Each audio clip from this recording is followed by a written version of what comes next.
जी students, अस्सलाम वालेकुम। क्या आपने कभी गौर किया कि आपके घर जब गेस्ट आते हैं और आपकी मदर आपको उन गेस्ट को सर्व करने के लिए बिस्किट, केक या चाय का सामान लेने के लिए भेजती हैं, तो कभी ऐसा नहीं हुआ कि आप बिस्किट परचेज़ करने के लिए डायरेक्ट फैक्ट्री चले जाएं?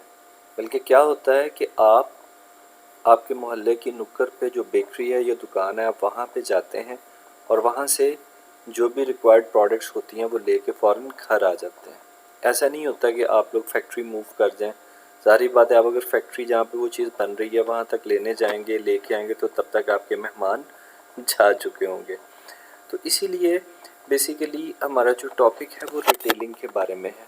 और रिटेलर की जो सबसे बेस्ट एग्जांपल है वो हमारी गली मोहल्ले में जो ग्रॉसरीज़ की दुकान है वो है। इसी तरह से देखें, आपके यहाँ आइसक्रीम वाला आता है आइसक्रीम बेचने के लिए, वो भी रिटेलर की एक एग्जांपल है। सब्ज़ी फ़रोश आता है, वो भी रिटेलर की एक एग्जांपल है। आप चिकन लेके आते हैं घर में पकाने के लिए, वो भी आप रिटेलर से लेके आते हैं। तो बेसिकली रिटेलिंग जो है वो एक पूरी जो है वो मार्केटिंग की ब्रांच है।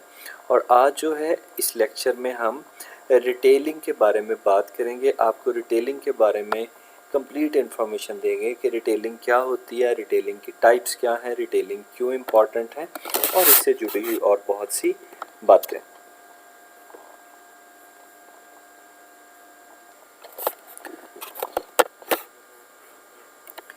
तो सबसे पहले हम देखते हैं कि रिटेलिंग क्या है। रिटेलिंग बेसिकली एक ऐसा प्रोसेस है जिसमें अल्टीमेट कंज्यूमर को उनके इस्तेमाल की चीज़ें बेची जाती हैं।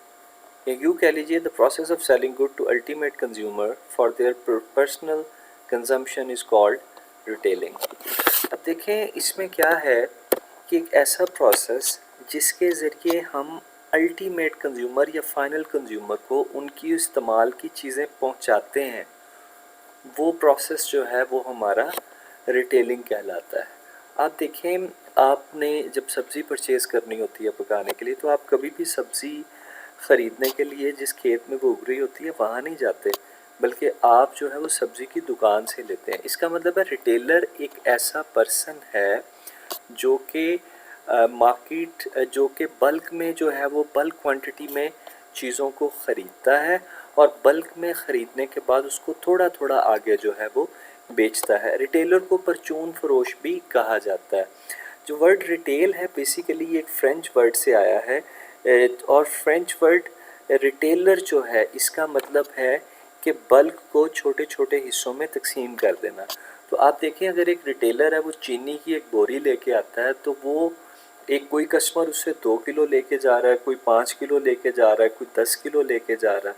तो बेसिकली जो रिटेलर है वो एक ऐसा शख्स है और जो सप्लाई चेन में जिसकी बड़ी अहमियत है और जो कि प्रोडक्ट को अल्टीमेट कंज्यूमर तक पहुंचाने में जो है वो फैसिलिटेट करता है, मदद करता है।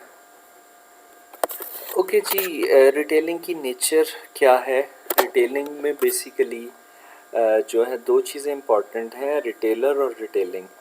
तो रिटेलिंग को समझने के लिए सबसे पहले रिटेलर पे बात करते हैं। ऐसा शख्स जो कि गुड्स या सर्विसेज को स्मॉल क्वांटिटीज़ में कंज्यूमर को बेचता है ताकि कंज्यूमर उसको अपने ज़ाती इस्तेमाल में ला सके या कंज्यूमर की फैमिली जो है वो उसको इस्तेमाल कर सके। तो इस चीज़ को हम जो है वो इस पर्सन को हम रिटेलर का नाम देते हैं। जब हम बात करते हैं रिटेलिंग की, तो जो शख्स रिटेलिंग का काम कर रहा होता है, रिटेलिंग की एक्टिविटी कर रहा होता है, उसे हम रिटेलर कहते हैं। और वो शख्स जो प्रोसेस जो एक्टिविटीज़ परफॉर्म कर रहा होता है, लोगों को चीज़ बेच रहा होता है स्मॉल क्वांटिटी में, उस चीज़ को हम रिटेलिंग कहते हैं। रिटेलिंग में भी understood at the final step in distribution of goods. देखें, प्रोडक्ट जो है उसकी प्लेस ऑफ प्रोडक्शन से लेके अल्टीमेट कंज्यूमर तक पहुंचाने में जो आपका रिटेलर है वो सबसे फाइनल जो है उस वो स्टेप का रोल प्ले करता है। आप देखें ना, फॉर एग्ज़ाम्पल अगर गंदम जो है वो किसी खेत में उगाई जाती है, तो वो गंदम जो है वहाँ पर कटने के बाद जो है गंदम जो है वो आ जाती है, प्रोसेसिंग के बाद वो आ जाती है गंदम गला मंडी में। गला मंडी से जो है वो फ्लोर मिल वाले ख़रीद लेते हैं। फॉर एग्ज़ाम्पल फ्लोर मिल वाले उसका आटा पीसते हैं और वो आटा जो है वो दुकानों पे आता है और दुकानों से हम लोग जाके ख़रीद लेते हैं। बीच में और भी शख्स इन्वॉल्व हो सकते हैं और भी बीच में होल सेलर्स इन्वॉल्व हो सकते हैं, लेकिन ये मैंने इसको बहुत सिंपल रखा है। तो बेसिकली अब इस ये सारी की सारी सप्लाई चेन है, यानी चीज़ जो है उसके रॉ मटेरियल से लेके उसकी फिनिश्ड फॉर्म अल्टीमेट कंज्यूमर तक जब पहुंचती है तो उस चीज़ को हम जो है वो उस चीज़ को सप्लाई चेन कहते हैं और उसमें सबसे एंड पर जो शख्स आता है वो आपका रिटेलर होता है। अच्छा, पुराने वक्तों में जो स्टोर्स थे, ब्रिक एंड मॉर्टर स्टोर्स उन्हें कहा जाता था, ब्रिक एंड मॉर्टर रिटेलर, यानी कि आप दुकान पे जाएंगे तो दुकान से जाके आप जो है वो कपड़ा ख़रीदेंगे। लेकिन जैसे जैसे टेक्नोलॉजी का दौर फास्ट हुआ तो चीज़ें बदल गई। अब देखें, अब क्लिक एंड मॉडर्न रिटेलर्स मौजूद हैं जिन्हें ई टेलर्स का नाम भी दिया जाता है। आप देखें, आप अक्सर ब्रांड्स की जो शॉपिंग है वो अब आप ऑनलाइन करते हैं, तो ये क्लिक एंड मॉडर्न रिटेलर्स इनको कहा जाता है और इनके लिए वर्ड ई टेलर या ई टेलिंग भी यूज़ किया जाता है। तो बेसिकली अगर हम बात करते हैं ई टेलिंग की, तो इस वक्त पाकिस्तान में बहुत बड़े बड़े नाम मौजूद हैं, जैसा कि दराज डॉट पी के है, तो it's a complete online place, it's a complete solution for buying goods and electronics वगैरह वगैरह वगैरह। तो ये सारी चीज़ें जो हैं ये क्लिक एंड मॉर्टम रिटेलर्स जो हैं वो कहलाते हैं। इसी तरह से अब जितने आप देख लें, जितने भी बड़े ब्रांड्स हैं, चाहे वो क्लॉथिंग के ब्रांड हो, शू ब्रांड हो, तो उन्होंने भी जो है वो अपने इवन रेस्टोरेंट्स जो हैं वो ऑनलाइन जो है वो अपनी सर्विसेज प्रोवाइड कर रहे हैं। तो बेसिकली जो आने वाला वक्त है वो ई रिटेलर्स का है। तो ये थी जी नेचर ऑफ रिटेलिंग के बारे में कुछ बातें, जिसमें हमने रिटेलर के बारे में पढ़ा कि वो शख्स जो कि छोटी छोटी क्वांटिटी में गुड्स या सर्विसेज कंज्यूमर को देता है ताकि कंज्यूमर उसको अपने पर्सनल या फैमिली यूज़ में ला सके। और उसके अलावा रिटेलर जो है वो डिस्ट्रीब्यूशन ऑफ गुड्स में फ़ाइनल स्टेप जो है वो एक फ़ाइनल पर्सन का रोल प्ले करता है। और क्लिक एंड मॉडर्न रिटेलर्स जो हैं और ब्रिक एंड मॉर्टर रिटेलर्स, हमने उनके बारे में बात की। तो चलें जी, अब हम नेक्स्ट स्लाइड पे चलते हैं स्टूडेंट्स। तो अब हम बात करते हैं इकोनॉमिक जस्टिफिकेशन फॉर रिटेलिंग की। ये बेसिकली जो इकोनॉमिक जस्टिफिकेशन फॉर रिटेलिंग है, this is part of nature and importance of retailing, कि रिटेलिंग की अहमियत क्या है, रिटेलिंग क्यों अहम है। देखें, बेसिकली जो रिटेलर होता है ना, वो कस्टमर के लिए परचेज एजेंट का काम करता है, यानी कस्टमर रिटेलर के थ्रू चीज़ ख़रीदता है तो वो रिटेलर का परचेज एजेंट होता है। और जो होल सेलर होता है या डिस्ट्रीब्यूटर होता है या जो मैन्युफैक्चरर होता है, उसके लिए जो आपका रिटेलर है वो बेसिकली एक सेल स्पेशलिस्ट होता है।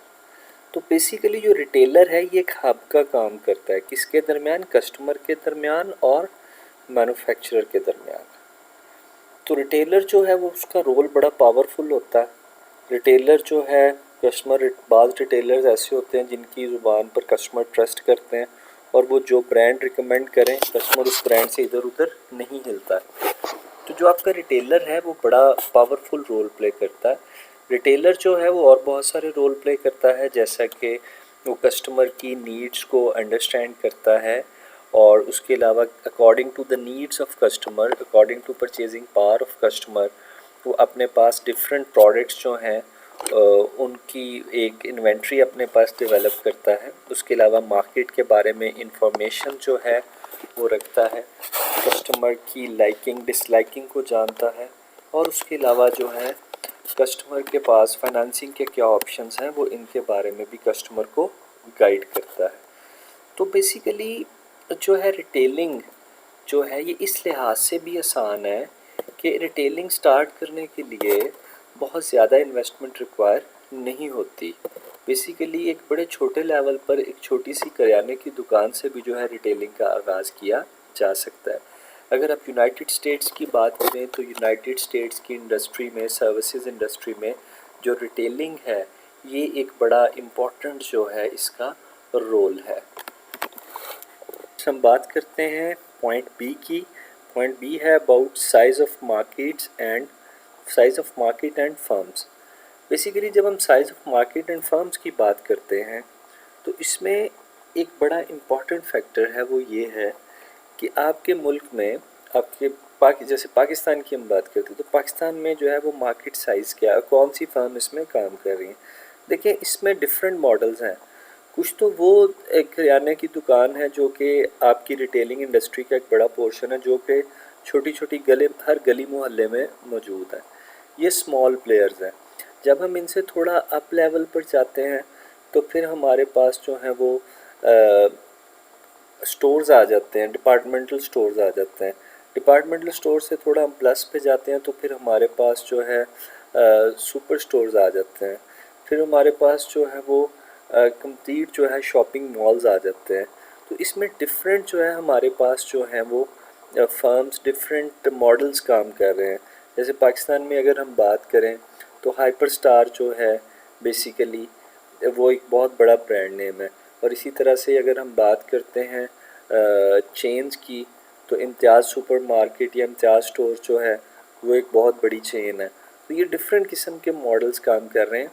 लेकिन इन सब के बावजूद आपके मुल्क की इंडस्ट्री का, आपके मुल्क की इकोनॉमी का एक बड़ा पोर्शन जो है वो रिटेलर्स पर मुश्तमिल होता है। Number 3, operating expenses and profits. तो बेसिकली जब हम बात करते हैं तो एक स्टडी में कुछ डाटा मिला और उस डाटा के हवाले से ये था कि आपकी जो सेल्स हैं, रिटेल सेल्स हैं, आपका एक्सपेंस जो है वो उसका 28% है। यानी एक जो रिटेलिंग स्टोर है उसका जो ऑपरेटिंग एक्सपेंस है वो उसकी सेल का तकरीबन 28% है। अब ये अगर हम बात करें कि ये इतना क्यों है तो बेसिकली इसमें सर्टन रीज़न्स आ जाती हैं। देखिए फॉर एग्ज़ाम्पल एक स्टोर जो है उसको जो है अपने लिए लाइक उसको स्टाफ हायर करना पड़ता है, उसकी बिल्डिंग का रेंट होता है, उसने सिक्योरिटी को मेंटेन करना है, फिर उसका जो है सेल स्टाफ है, सपोर्ट स्टाफ है, आईटी स्टाफ है, मैनेजर्स हैं, तो इन सब की सैलरीज उन्हें देनी पड़ती हैं। तो बेसिकली जो बड़े स्टोर्स हैं, जो बड़ी चेन्स हैं, उनमें उनके ऑपरेटिंग एक्सपेंसेस भी बहुत ज़्यादा हैं। तो जब ऑपरेटिंग एक्सपेंसेस ज़्यादा होते हैं तो डेफिनेटली फिर वो लोग अपनी सेल की बेस पे सरवाइव करते हैं, उनकी सेल बहुत ज़्यादा होती है और सेल की बेस पे वो अपना प्रॉफिट जो है वो अर्न करते हैं। तो बेसिकली अब आईटी को इनेबल करके आईटी को इन्वॉल्व करके कोशिश की गई है कि जो कंपनी के एक्सपेंसेस हैं उनको कम से कम किया जाए ताकि कंपनी के या स्टोर्स के प्रॉफिट्स जो हैं वो इंक्रीज़ हों। तो इसी तरह से डी पॉइंट है फिज़िकल फैसिलिटीज़। फ़िज़िकल फैसिलिटीज़ क्या है जी? फ़िज़िकल फैसिलिटीज़ क्या है? बेसिकली जैसा कि आपने मार्केटिंग में 4 P's पढ़े हैं, प्रोडक्ट, प्राइस, प्लेसमेंट और प्रमोशन। प्लेसमेंट क्या है कि आपने प्रोडक्ट को उसके अल्टीमेट कंज्यूमर तक कैसे पहुंचाना है। देखिए उसके लिए जो है आपकी जो है प्लेसमेंट का इस्तेमाल होता है। प्लेसमेंट का मतलब आपने किस लोकेशन के ऊपर जो है वो कस्टमर को सर्व करना है, ठीक है। और लोकेशन जो है ये बड़ा इम्पोर्टेंट इसका रोल होता है। अक्सर लोग जो है वो जब अपना एक ही बिज़नेस 10-15 साल से कर रहे होते हैं, किसी ऐसी जगह पर उनकी शॉप होती है जहाँ पे इतना ज़्यादा लोगों का आना जाना नहीं होता, तो वो बिज़नेस के एक सर्टेन सक्सेस लेवल तक होते हैं। लेकिन जैसे ही वो एक अच्छी जगह पे आते हैं तो साथ ही उनके जो बिज़नेस की जो सेल्स है उस पे जो है वो कई गुना फ़र्क पड़ जाता है। यानी वो छोटी दुकान से जब बड़ी दुकान में या किसी तंग गली से एक मेन दुकान के ऊपर शिफ्ट होते हैं तो उस मेन दुकान पर आने जाने वाले गुज़रने वाले लोग जो हैं उसको देख के ही जो है वो उसके बारे में जान जाते हैं। यानी आपको जो मेन रोड के ऊपर बिज़नेस मौजूद है आपको उसकी इतनी ज़्यादा एडवर्टाइजमेंट भी नहीं करनी पड़ती, क्योंकि जो वॉक इन कस्टमर होता है वो आपके बारे में देख देख के जो है वो जान लेता है। अच्छा, इसके अलावा जो है लोकेशन बहुत मैटर करती है। आपके स्टोर का साइज़ क्या होगा, कितने स्क्वायर फीट स्पेस होगी, उस स्पेस को आपने मैनेज कैसे करना है। फॉर एग्ज़ाम्पल अगर एक छोटी सी दुकान और आपके पास प्रोडक्ट की वैरायटी बहुत ज़्यादा है तो उसमें आप शेल्फ़ स्पेस जो है उसको कैसे मैनेज करेंगे। और उसके अलावा जो है आपका डिज़ाइन जो है वो काउंट करता है। यानी आपका इंटीरियर स्टोर का वो कैसा होगा, इंटीरियर डिज़ाइनिंग, जगह की तकसीम, और कैश काउंटर कहाँ पे होगा, आपका लेआउट क्या होगा स्टोर का। तो ये सारी चीज़ें जो हैं बेसिकली ये फ़िज़िकल फैसिलिटी से रिलेटेड हैं। बेसिकली रिटेलर्स मुख्तलिफ़ किस्म के होते हैं। एक रिटेलर वो है जो आपको अपने गली मोहल्ले में नज़र आता है, एक रिटेलर वो है जो एक बहुत बड़ा स्टोर बना के बैठा होता है, और एक रिटेलर वो है जिसकी वर्ल्ड लेवल पर जो है वो चेन्स होती हैं। तो बेसिकली इसकी डिफरेंट जो है ना वो टाइप्स हैं, डिफरेंट क्लासिफिकेशन है। यहाँ पर हम रिटेलर्स को 3 हिस्सों में तकसीम करेंगे। पहली जो रिटेलर की टाइप है वो है ओनरशिप के हवाले से, कि वो बंदा जो है वो अब इंडिपेंडेंट अपना काम कर रहा है, या किसी कंपनी ने अपनी कॉरपोरेट चेन बनाई हुई है, तो इसके बारे में हम आगे जाके बात करेंगे। या वो वीएमएस के तहत काम कर रहे हैं, तो क्या मतलब किस ओनरशिप के हवाले से, कि क्या कंपनी ने अपना स्टोर बनाया है, किसी इंडिपेंडेंट पर्सन का स्टोर है, या कंपनी ने जो है वो फ्रेंचाइज सिस्टम पे कोई काम किया हुआ। इसकी आगे डिटेल हम लोग डिस्कस करेंगे। दूसरा है जी कंपनी की मार्केटिंग स्ट्रेटजी के हवाले से, कि कंपनी की मार्केटिंग स्ट्रेटजी क्या है। कंपनी जो है वो एक स्पेशलिटी स्टोर चला रही है, जिसमें आपके पास सिर्फ एक ही चीज़ से, एक ही जो है प्रोफेशन से रिलेटेड, या एक ही फॉर एग्जांपल जैसे स्पोर्ट्स स्टोर है, वहाँ पे आपको सिर्फ स्पोर्ट्स की चीज़ें मिलेंगी। या फॉर एग्जांपल अगर एक फ़िटनेस शॉप है जहाँ पे आपको एक्सरसाइज मशीन्स मिलेंगी, आपको फूड सप्लीमेंट्स मिलेंगे, तो ये बेसिकली एक स्पेशलिटी स्टोर कंसीडर किया जाता है। इसी तरह से जो है क्या मतलब जो है स्पेशलिटी स्टोर होगा, या डिपार्टमेंटल स्टोर होगा, या फिर वो डिस्काउंट स्टोर होगा जैसे ये फैक्ट्री शॉप्स होती हैं, तो इसके बारे में हम लोग बात करेंगे। और उसके बाद है जी non store retailing. Non store retailing की जब हम बात करते हैं, तो जैसे आपने देखा है कि टेलीविज़न के ऊपर जो है वो एड्स चल रही होती हैं, और उनमें जो है वो कुछ लोग किसी प्रोडक्ट का बता रहे होते हैं, अपने रिव्यूज़ दे रहे होते हैं, और साथ ही जो है नीचे एक स्क्रॉल चल रही होती है जिसके ऊपर एक नंबर चल रहा होता है कि जनाब आप इस टेली शॉप के थ्रू जो है वो ऑर्डर कर सकते हैं। तो ये जो टेली शॉप्स हैं, ठीक है, ये जो है ये नॉन स्टोर रिटेलिंग का एक जो है वो तरीका है। इसी तरह से कस्टमर्स को उनके घरों में जो है वो ब्रोशर्स भेज दिए जाते हैं डाक के ज़रिए, या उनके घरों में नॉक करके घरों में ब्रोशर्स डाल दिए जाते हैं कि उसको देख के ऑर्डर करें। तो ये चीज़ भी नॉन स्टोर रिटेलिंग में आती है। तो चलिए अब हम नेक्स्ट स्लाइड में वन बाय वन इन सभी कैटेगरीज की डिटेल्स को डिस्कस करते हैं। ये जी कॉरपोरेट चेन। कॉरपोरेट चेन क्या है, बेसिकली मैं आपको एग्जांपल से समझाता हूँ। जैसे देखें, सर्विस जो है वो एक शू मैन्युफैक्चरिंग कंपनी है, ठीक है। अब सर्विस जो है उसने वो मैन्युफैक्चरिंग भी खुद करते हैं, और मैन्युफैक्चरिंग करने के बाद जो है वो अपने ही आउटलेट्स के ऊपर उसको जो है वो सेल करते हैं। तो ये क्या है, ये बेसिकली जो है ये एक कॉरपोरेट चेन सिस्टम है। कॉरपोरेट चेन का मतलब कि कंपनी जो है वो अपनी चेन्स बनाती है, और अपनी चेन्स के थ्रू जो है वो अपने कस्टमर को प्रोडक्ट या सर्विसेज डिलीवर करती है। ऑप्शन है वो है इंडिपेंडेंट स्टोर। ये बेसिकली एक सिंगल स्टोर होता है जो किसी कंपनी के साथ जो है, या किसी चेन के साथ जो है वो, या किसी वीएमएस के साथ एफिलिएटेड नहीं होता। और मोस्टली जो रिटेलर्स हैं ये इंडिपेंडेंट होते हैं, या आपके गली मोहल्ले की दुकानें हैं ये इंडिपेंडेंट स्टोर्स हैं। मींस ये कंपनियों की चीज़ें जो हैं वो उनसे लेते हैं, लेके आगे जो है वो कस्टमर को बेच देते हैं और अपना मुनाफा कमा लेते हैं। इनका ताल्लुक आम तौर पर किसी चेन से नहीं होता। इनको हम इंडिपेंडेंट स्टोर का नाम देते हैं। और इसी तरह से हम बात करते हैं कॉन्ट्रेक्चुअल वर्टिकल मार्केटिंग सिस्टम की। कॉन्ट्रेक्चुअल वर्टिकल मार्केटिंग सिस्टम क्या है, इसमें हम कॉन्ट्रैक्ट करते हैं रिटेलर्स के साथ कि वो हमारी प्रोडक्ट या सर्विसेज जो हैं कॉन्ट्रैक्ट पर की गई शराइत के मुताबिक आगे कस्टमर को डिलीवर करेंगे। इसकी एग्जांपल मैं जो है वो आपके साथ अभी शेयर करूंगा। इस पर दोबारा गौर करें, लफ्ज़ है कॉन्ट्रेक्चुअल वर्टिकल मार्केटिंग सिस्टम। यानी एक ऐसा सिस्टम जिसमें आप अपने रिटेलर्स के साथ या होलसेलर्स के साथ कॉन्ट्रैक्ट्स कर लेते हैं और फिर उन कॉन्ट्रैक्ट्स के मुताबिक जो है आपका रिटेलर जो है वो आगे आपके कस्टमर को प्रोडक्ट या सर्विसेज प्रोवाइड करता है। तो बेसिकली इसमें जो सबसे पहला मॉडल है वो है रिटेलर कोऑपरेटिव्स। रिटेलर कोऑपरेटिव्स क्या है कि बेसिकली ये रिटेलर्स का एक ग्रुप होता है। कुछ रिटेलर्स मिलते हैं, ठीक है, स्मॉल रिटेलर्स, ये मिलके अपना जो है रिटेलर कोऑपरेटिव बना लेते हैं।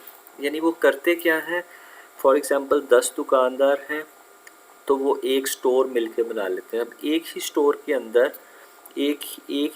अंदर जो है एक बंदा जो है वो चिकन रख के बैठा है, एक बंदा जो है वो वेजिटेबल रख के बैठा है, ठीक है। यानी ये 10 लोग मिलके एक स्टोर के अंदर जो है वो मुख्तलिफ चीज़ें जो हैं वो बेच रहे हैं। यानी दिस इज़ रिटेल कोऑपरेटिव, ये रिटेल कोऑपरेटिव कहलाता है। अच्छा, वॉलंटरी चेन्स क्या है, इसमें जो होलसेलर्स होता है वो रिटेलर्स के साथ मुआहदे करता है और कहता है कि आप मेरी चीज़ जो है वो इन शराइत के ऊपर बेचेंगे। उसके बाद आता है जी हमारे पास फ्रेंचाइज सिस्टम। ये आप बड़े ही कॉमन चीज़ है और आपने अक्सर ये स्कूल्स में देखी होगी कि स्कूल्स में जो है वो एक स्कूल है फॉर एग्ज़ाम्पल, उसका हेड ऑफिस जो है वो लाहौर में है, तो वो पाकिस्तान के मुख्तलिफ़ शहरों में अपना नाम देते हैं, अपना ब्रांड नेम देते हैं, अपना सिलेबस देते हैं, पेपर्स के हवाले से, स्कूल को चलाने के हवाले से गाइडलाइंस देते हैं। तो ये बेसिकली जो है ये product and trader name franchising है।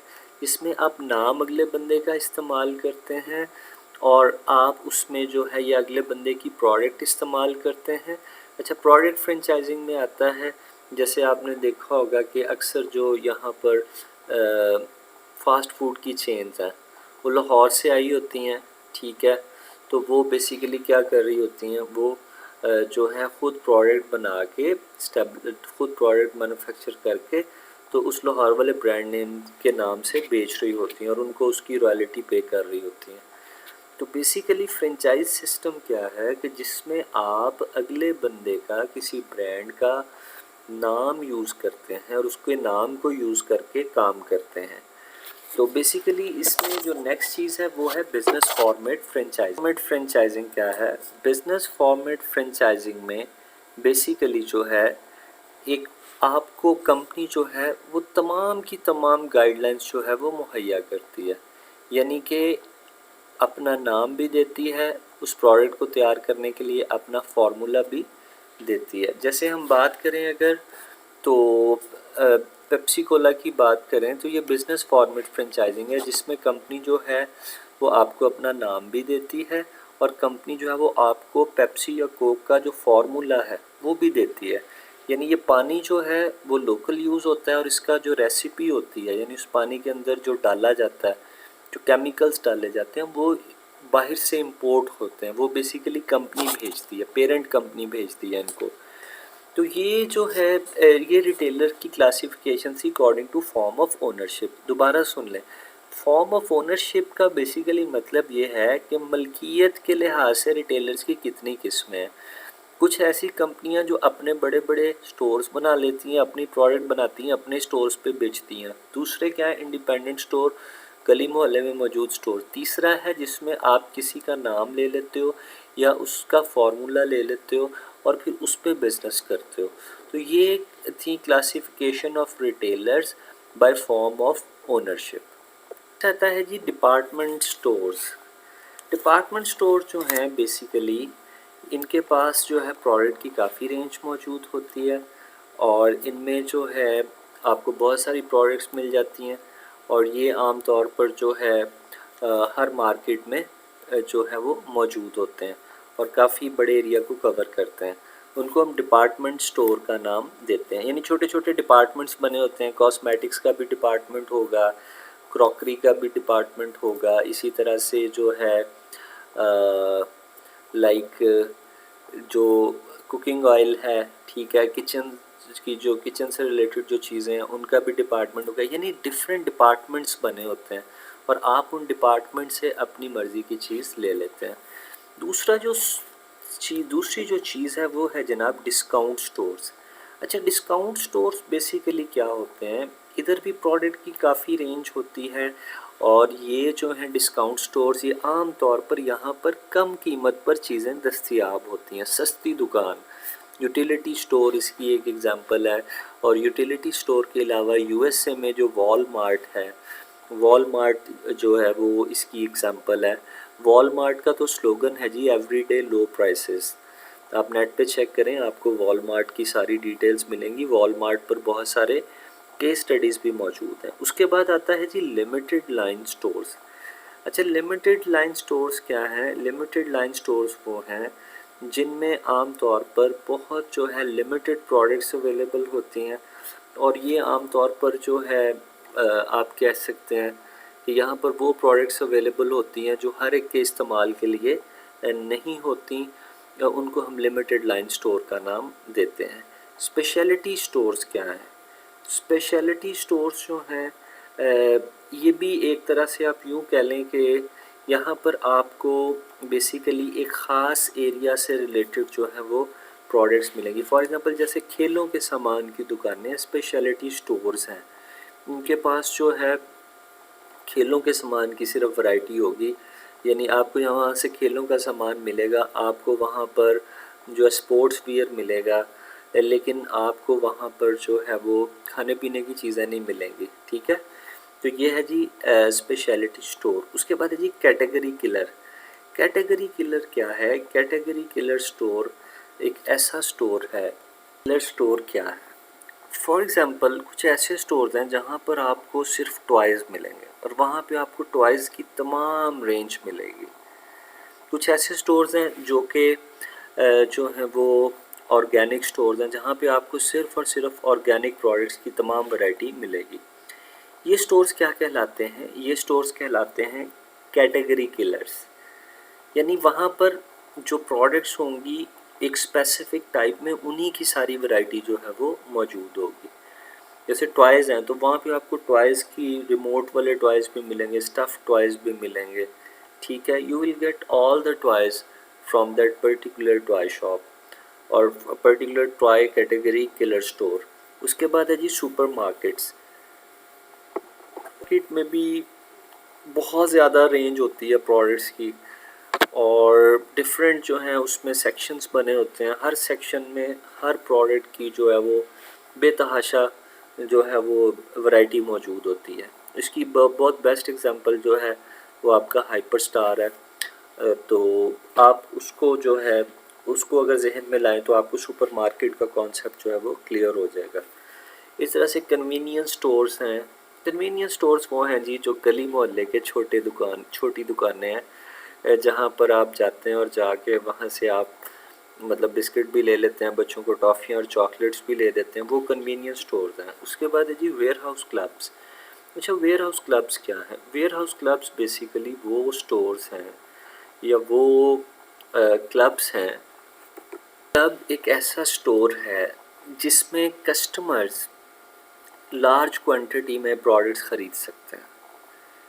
इसकी मैं आपको और उसका रेट भी जो है वो दूसरों से कम होगा। इसकी मैं आपको एग्जांपल देता हूँ। लाहौर मेट्रो में अगर आप जाएं तो वहाँ पर जो है आपको प्रोडक्ट्स जो हैं अगर आप ज़्यादा क्वांटिटी में लेते हैं, स्पेशली अगर हम बात करते हैं कोल्ड ड्रिंक्स वगैरह की या कुछ और चीज़ें ईटेबल्स, तो वहाँ पर आपको जो है वो रेट जो है वो कम चार्ज होगा। तो सादा लफ्ज़ों में आप यूँ कह लें, वेयर हाउस क्लब एक ऐसी जगह होती है जहाँ पर कोई भी शख्स जाके एक पीस नहीं ले सकता, उसको कम से कम 4 या 5 पीस एक प्रोडक्ट के लेने पड़ेंगे। तो फिर होता क्या है, जब वो 4 या 5 पीस एक की बजाय परचेज़ करता है तो उसको जो रेट है वो एक पीस का रेट जो है ज़्यादा होता है। 4 पीस का रेट जब वो 4 पीस इकट्ठे लेगा तो उसका रेट कम हो जाएगा। यानी अगर एक पीस का रेट 100 रुपये है तो 4 पीस का रेट 400 नहीं होगा, बल्कि हो सकता है वो 370 रुपये हो या 360 रुपये हो, क्योंकि उसने 4 पीस इकट्ठे परचेज़ किए हैं। तो क्वांटिटी का कॉन्सेप्ट आ जाएगा वहाँ पे। तो ये हैं जी हमारे retailers according to their marketing strategies, यानी कुछ के पास जो है वो सिर्फ जो है वो एक ही प्रोडक्ट की सारी रेंज पड़ी है, टॉयज़ ही पड़े हैं, एक के पास जो है वो खेलों का सामान ही पड़ा है, एक जो है वो सुपर मार्केट है जिसके अंदर सारी तरह तरह की जो है वो शॉप्स बनी हुई हैं, और उसके अलावा जो है वेयर हाउस क्लब्स हैं जिसमें कि आपको कीमत कम चार्ज होगी लेकिन आपको क्वांटिटी ज़्यादा लेनी पड़ेगी, और इसी तरह से डिस्काउंट स्टोर्स हैं जहाँ पे आपको कम कीमत की चीज़ें जो हैं वो दस्तयाब होंगी। तो ये सारी की सारी जो टाइप्स हैं ये रिटेलर्स की टाइप्स हैं according to their marketing strategies. Next slide पे चलते हैं जी। नेक्स्ट स्लाइड है हमारी क्लासिफिकेशन ऑफ रिटेलर्स, और ये जो सी हमारी टाइप है ये है non store retailing. Non store retailing क्या है? ऐसी सेल जो कि रिटेल शॉप से बाहर किसी और तरीके से की जाती है उसको हम जो है वो नॉन स्टोर रिटेलिंग कहते हैं।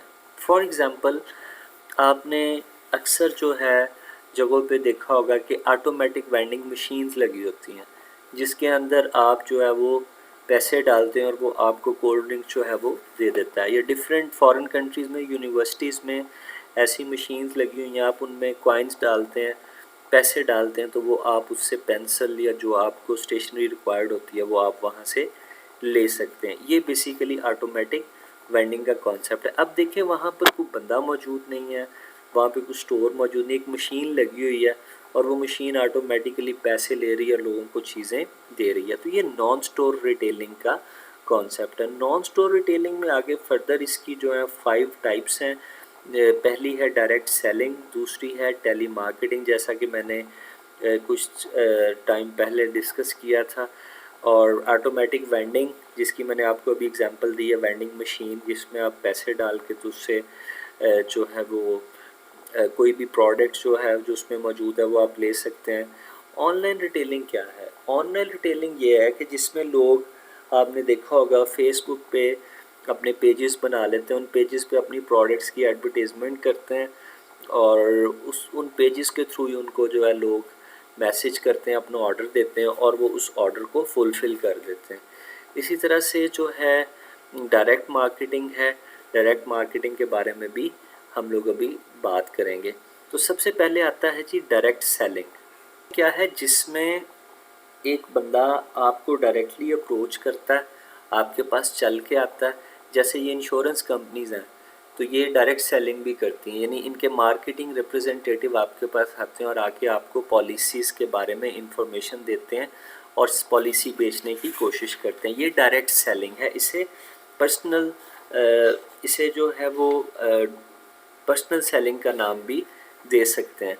इसी तरह से दूसरी जो चीज़ है वो है सर टेली मार्केटिंग, इसे टेलीफोन सेलिंग भी कहते हैं। टेलीफोन सेलिंग क्या है कि इसमें बेसिकली जो है आपको एक टेलीफोन कॉल आती है। अक्सर आपने देखा आपको मोबाइल कंपनीज़ की तरफ से कॉल आती है कि आपकी सिम के ऊपर जो है या आपके नंबर के ऊपर हम आपको इंश्योरेंस पैकेज जो है वो दे रहे हैं, तो उसमें आपको हादसाती तौर पर इतने पैसे मिलेंगे, तो क्या आप ये इंश्योरेंस पॉलिसी लेना चाहते हैं?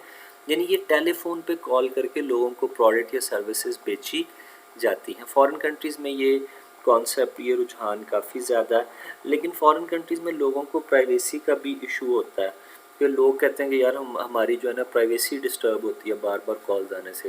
तो फॉरेन कंट्रीज़ में एक नो कॉल लिस्ट बनी हुई है। नो कॉल लिस्ट क्या है कि अगर आप चाहते हैं आपके नंबर के ऊपर किसी की कॉल ना आए, किसी का कोई प्रमोशनल मैसेज ना आए, तो आप अपने नंबर को नो कॉल लिस्ट में रजिस्टर करवा दें, तो आपको किसी कंपनी की जो है सेल कॉल वो नहीं आएगी। ऑटोमेटिक वेंडिंग क्या है? ऑटोमेटिक वेंडिंग बेसिकली एक ऐसा प्रोसेस है जिसमें बायर और सेलर के दरमियान कोई पर्सनल कांटेक्ट नहीं है। पर्सनल कांटेक्ट का मतलब ये कोई बंदा खड़ा होकर आपको डील नहीं कर रहा है। एक मशीन है, आप उसमें जो है वो कैश डालेंगे और बदले में आपको जो है वो आपकी प्रोडक्ट मिल जाएगी।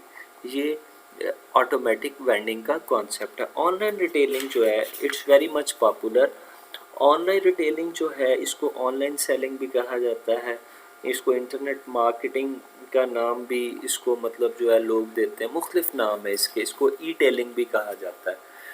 ऑनलाइन रिटेलिंग में ऑनलाइन शॉप्स बनी होती हैं, ऑनलाइन पेजेस बने होते हैं, आप उन पेजेस को विज़िट करते हैं या उन पेजेस की ऐड आपको दिखाई देती है और आप फिर प्रोडक्ट की डिटेल कंफर्म करके टेलीफोन पे या मैसेज के थ्रू जो है अपना ऑर्डर दे देते हैं। आपका ऑर्डर जो है COD कैश ऑन डिलीवरी के ज़रिए जो है या फिर जो है वो क्रेडिट कार्ड से आप पेमेंट कर देते हो और आपका ऑर्डर आपके एड्रेस पर पहुंच जाता है। ई रिटेल ऑनलाइन रिटेलिंग जो है बेसिकली जैसा कि अब कोरोना जो है उसकी वजह से बहुत ज़्यादा जो है वो हर इंडस्ट्री क्राइसिस का शिकार है, तो अक्सर ब्रांड्स ने अपने आप को शिफ्ट किया ऑनलाइन रिटेलिंग पर या उन्होंने फोकस किया। जितनी देर लॉकडाउन रहा उस लॉकडाउन में उन्होंने फोकस किया ई रिटेलिंग पे, लोगों से ऑर्डर लिए और उन ऑर्डर्स को उन्होंने जो है वो फिर जब लॉकडाउन खुला तो उन्होंने उन ऑर्डर्स को फुलफ़िल किया। उसके बाद आता है जी डायरेक्ट मार्केटिंग। डायरेक्ट मार्केटिंग में आप मेल्स भेजते हो लोगों को या फिर जो है आप लोगों को कैटलॉग्स भेजते हो, मुख्तलिफ़ किस्म की प्रिंटेड कैटलॉग। जैसे आपने ये अक्सर देखा कि आपके घर तो पिज़्ज़ा शॉप वाले जो हैं वो एक ब्रोशर सा फेंक जाते हैं, कैटलॉग फेंक जाते हैं और आप उसको देखते हैं तो आप उसको रख लेते हैं संभाल के। फिर किसी दिन पिज़्ज़ा खाने का मूड होता है तो आप उस पर देखते हैं यार अच्छा इनका कौन कौन से पिज़्ज़ा, उसको देख के आप ऑर्डर कर देते हो। और फिर टेलीवाइज शॉपिंग है। टेलीवाइज शॉपिंग क्या है कि टेलीविज़न के ऊपर जी आपको दिखाया जा रहा होता है कि जनाब मोटापे से आप जो है अगर छुटकारा पाना चाहते हैं तो ये जो है एक्सरसाइज मशीन यूज़ करें, इससे जो है वो इतने दिनों में आपका वज़न इतना कम हो जाएगा। आप उसको देखते हैं और देख के आप जनाब जो है वो टेलीफोन कॉल कर देते हैं और वो चीज़ आपके घर पे आ जाती है। ये टेलीवाइज शॉपिंग है। तो बेसिकली ये थी रिटेलर्स की टाइप्स। आप अगर रिटेलिंग का बिज़नेस करना चाहते हैं तो आप इनमें से किसी भी मेथड को अडॉप्ट कर सकते हैं जो आपकी कन्वीनियंस पे है। यानी आप नॉन स्टोर रिटेलिंग कर सकते हैं, इसमें आपका स्टोर का किराया नहीं पड़ेगा, इसमें आपको कोई फ़िज़िकल शॉप नहीं लेनी पड़ेगी। तो ये नॉन स्टोर रिटेलिंग है। उसके अलावा जो है हमने बात की मार्केटिंग स्ट्रेटजीज़ के हवाले से कि कुछ रिटेलर जो हैं उनके पास सिर्फ मखसूस प्रोडक्ट्स होती हैं, कुछ के पास जो है वो डिस्काउंटेड प्राइस वाली प्रोडक्ट्स होती हैं। हर एक की अपनी मार्केटिंग स्ट्रेटजी है। फिर ओनरशिप के हवाले से हमने बात की, लोगों के इंडिपेंडेंट स्टोर्स हैं। फिर कंपनीज़ की अपनी चेन्स हैं जो जहाँ पर कंपनी के अपने एम्प्लॉयज़ काम करते हैं, बाटा हो गया, सर्विस हो गया, ठीक है। और तीसरी जो इसकी है एग्ज़ाम्पल इसी में जो है फ्रेंचाइज सिस्टम की एग्ज़ाम्पल थी, जैसे मैंने स्कूल्स की एग्ज़ाम्पल दी। तो ये बेसिकली तमाम की तमाम रिटेलर्स की टाइप्स हैं। तो उम्मीद करता हूँ कि आप लोगों को लेक्चर समझ आ गया होगा और आप लोग जो है इसमें जो है इस लेक्चर से आपको काफ़ी कुछ सीखने का मौका मिला होगा। अगर आपको लेक्चर समझ आ गया है और आप चाहते हैं कि ऐसी वीडियोस जो हैं फ्यूचर में भी आपको मिलें तो आप प्लीज़ इस वीडियो को लाइक कर दें, चैनल को सब्सक्राइब करें और कमेंट में बताएं कि आपको जो है ये वीडियो कैसी लगी। और इसमें अगर आपका कोई क्वेश्चन है तो वो आप कमेंट में पूछ सकते हैं। Thank you very much. Stay blessed. अल्लाह हाफिज़।